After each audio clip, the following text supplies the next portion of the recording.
internacional, a quem desde já agradeço pela presença. Casimiro, bem-vindo aqui ao Noite Informativa. Já tinha feito referência, houve um ataque ontem, dia da chegada da Missão de Paz Africana.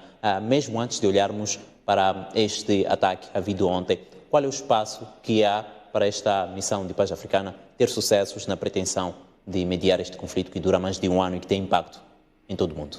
Okay. Obrigado pelo convite, boa noite a quem nos acompanha de casa. Bem, a primeira questão que é importante levantarmos refere ao fato desse envio dos líderes africanos representados pelos países como África do Sul, Comores, Zâmbia, Egito e República Democrática do Congo, ser um fato histórico porque acontece pela primeira vez dentro do contexto das relações internacionais pós-independência dos Estados africanos. Então, é um marco para as relações internacionais que nos demonstra que a África está a tomar uma posição mais de participante ativo nas relações internacionais do que apenas quem segue o rumo do que as grandes potências desenham para si. Então, eu julgo que é um marco importante para a África porque participa de forma ativa. E respondendo à sua questão, existe um espaço para que essa missão tenha sucesso. Por quê? Porque a África, diferente, por exemplo, dos países ocidentais ou da China, ainda não tem uma posição em termos formais extremamente alinhada quanto a uma ou outra. Não temos uma posição viciada em termos de posição em relação aos interesses dos países que são as grandes potências. Pois, porque se for a ver, a NATO tem estado a apoiar de forma significativa a Ucrânia, enquanto que Rússia, aliás, China, mesmo se não apoia visualmente, há indícios de ter fornecido armamento para a Rússia e recusa-se também em pressionar politicamente a Rússia para que ceda nas negociações com a Ucrânia. Então, a África vai mais livre para essa interação com os dois beligerantes. Mas mesmo a olhar para esta questão de apoio, tivemos recentemente a situação da vizinha África do Sul, em que os Estados Unidos, por exemplo, diz que terá saído daquele país um navio russo com armamento. É verdade que ainda está em investigação este caso. Isto não traz alguma fragilidade nesta missão de paz africana, que é justamente liderada pelo presidente sul-africano, Cyril Ramaphosa? Ok.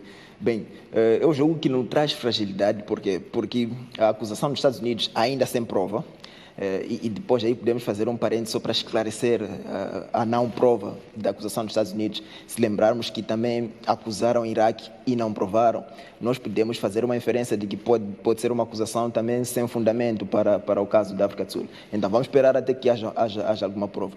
Mas mesmo sem esse dado duvidoso, que é a prova, nós vamos perceber que a missão é africana e não sul-africana. Então, existe essa componente de escusa por parte da África do Sul, se quiser usar a União Africana ou todos os países africanos como representativos dessa missão de paz, e não a África do Sul, que eventualmente esteja comprometida pelo eventual envio de armas para a Rússia. Pois bem, vamos ao encontro agora. Pois bem, volto assim, Amade Casimiro, olhando mesmo já para os acontecimentos em relação à presença desta missão de paz africana naquele país, Ucrânia. Ontem houve um ataque naquele país. Que influência ou que entendimento entende que, passa a repetição, pode-se obter deste ataque que acontece justamente num dia em que já se sabia, já se tinha anunciado que esta missão estaria naquele país e acontece este ataque? Ok.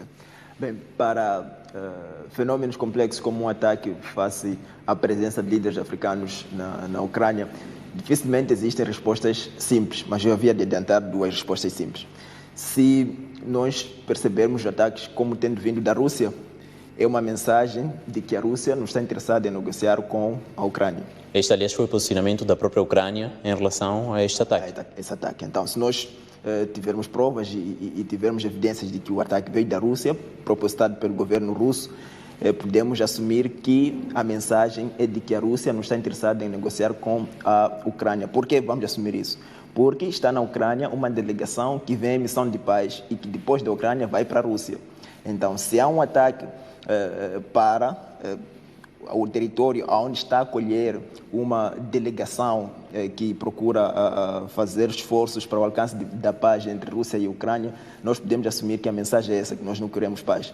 Mas há um segundo ponto da minha resposta, ainda tentando trazer respostas simples a um fenômeno complexo, que é assumirmos a eventualidade de um ataque propositado ucraniano. Um ataque propositado ucraniano. Por que haveria de acontecer isso e qual seria a mensagem? Haveria de acontecer isso no sentido de influenciar a opinião africana de que a Rússia é quem está a atacar, quem está a invadir, é quem está a provocar a guerra.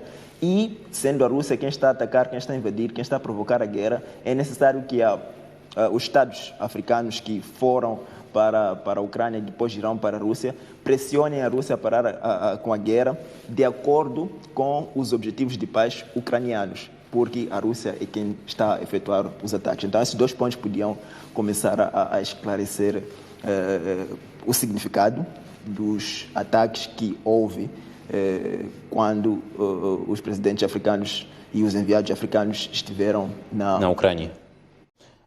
Ahmad Kazmir, volto a si a quando da explosão da barragem na Ucrânia, que deixou mais de 80 cidades inundadas na Ucrânia.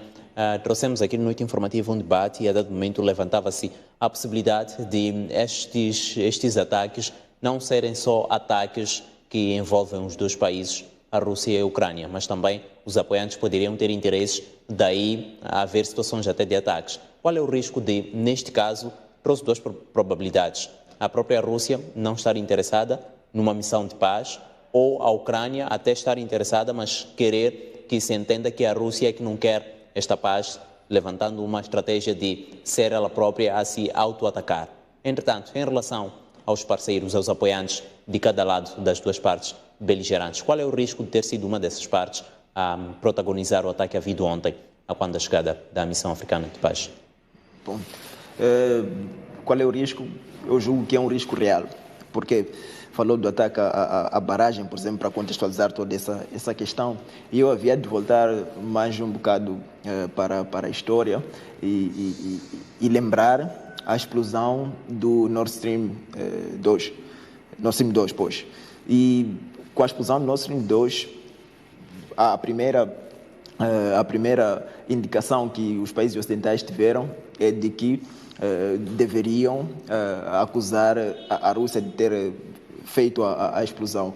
E foi o que se efetivou, acusou-se a Rússia. Mas para esse tipo de questões, existe uma questão retórica que se coloca: a quem beneficia o crime ou a quem beneficia o atentado?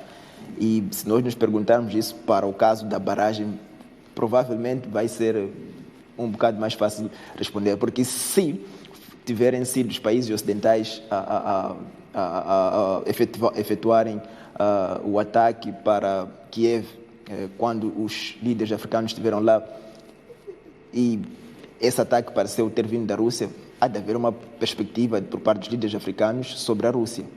Mas quem vai beneficiar-se desses ataques não será a Rússia. Então é dessa forma que eu percebo. Pois bem, Ahmad Kazmir, pode-se entender que os líderes africanos que vão àqueles países com a pretensão de encontrar aqui os caminhos para a paz tenham a mesma motivação com que partiram depois de vivenciar o ataque na Ucrânia? De que ponto de vista é que este ataque influencia? Motiva ainda mais para procurar caminhos para a paz ou desmotiva, tendo vivenciado? Okay. Bem, essa questão é interessante porque a posição que os países vão tendo face à guerra vai mudando consoante as circunstâncias da guerra. E importa lembrar algo que nós ainda não mencionamos aqui, é que esses países que vão para a Ucrânia representam uma posição diversificada dentro do contexto africano. Há de perceber que Egito e Comores são países que votaram a favor da resolução que condenava a Rússia pela invasão à Ucrânia, enquanto os outros países abstiveram-se de condenar a Rússia. Então, essas propostas e essas resoluções têm sido feitas no Conselho de Segurança de forma quase regular. E essa questão pode se acoplar a isso, que daqui a algum tempo proponha-se de novo uma resolução para condenar a Rússia e esses países possam distanciar-se de estar neutros ou distanciar-se de votar a favor em função do que vão vivenciar no terreno.